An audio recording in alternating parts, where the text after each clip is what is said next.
ଭାଇ ଆପଣଙ୍କ ପରିଚୟଟା ଦିଅନ୍ତୁ। ମୁଁ ଅନ୍ତର୍ଦେବୀ ରହୁଛୁ। ହଁ ଘର ପାଞ୍ଚୁଆ।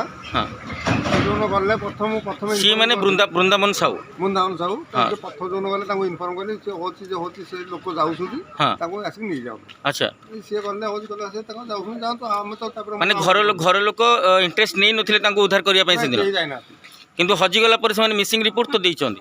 ମୁଁ ସେ କଥା କହିପାରିବିନି, ମୁଁ ମିସିଂ ରିପୋର୍ଟ ଫିପୋର୍ଟ କଥା କହିପାରିନି, କିନ୍ତୁ ମୁଁ ଏତିକି ମୁଁ ଇନଫର୍ମ କରିଛି ଏ ଲୋକ ଯାଇଛନ୍ତି।